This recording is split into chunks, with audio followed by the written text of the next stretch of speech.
Breaking news చూస్తున్నాం. యువనేత Secunderabad cantonment MLA Lasya Nanditha road ప్రమాదంలో దుర్మరణం చెందారు. హైదరాబాద్ ఓఆర్ఆర్ పై ఆమె కారు ప్రమాదానికి గురై ప్రాణాలు విడిచారు. ఇటీవల బీఆర్ఎస్ నల్గొండ సభ అనంతరం ప్రమాదానికి గురైన స్వల్ప గాయాలతో బయటపడిన లాస్య నందితను మళ్లీ 10 రోజుల వ్యవధిలోనే మృత్యువు వెంటాడింది. లాస్య నందిత మృతితో ఆమె కుటుంబ సభ్యులు, అభిమానులు తీవ్ర శోకసంద్రంలో మునిగిపోయారు. అత్యాధునికమైన టెక్నాలజీతో ఫెర్టిలిటీ ట్రీట్మెంట్ అందిస్తోంది మెడిసి ఐవీఎఫ్.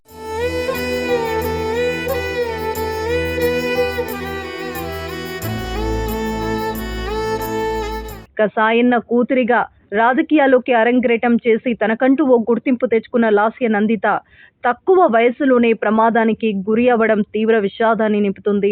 ప్రమాదానికి కారణం మితిమీరిన వేగం, నిద్రమత్తే అని తెలుస్తుంది.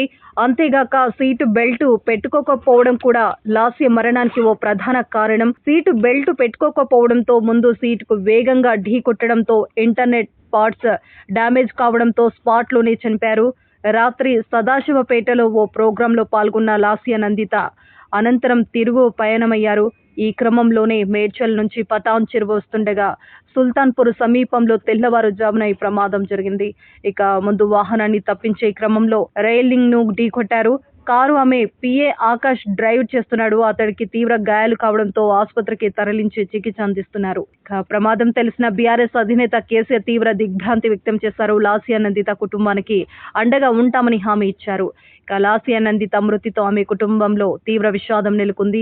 గత ఏడాది ఇదే నెలలో లాస్య తండ్రి దివంగత ఎమ్మెల్యే సాయన్న మృతి చెందారు.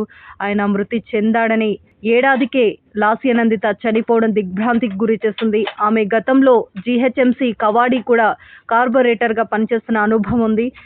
సాయన్న మరణానికి ముందు నుంచే నందిత నియోజకవర్గ పరిధిలో బీఆర్ఎస్ నాయకులు, కార్యకర్తలు, సాయన్న అభిమానులు, సాధారణ ప్రజానికంతో పరిచయాలు పెంచుకున్నారు. కంటోన్మెంట్ లో పర్యటిస్తూ పార్టీ శ్రేణులు, ప్రజలతో మమేకమయ్యారు.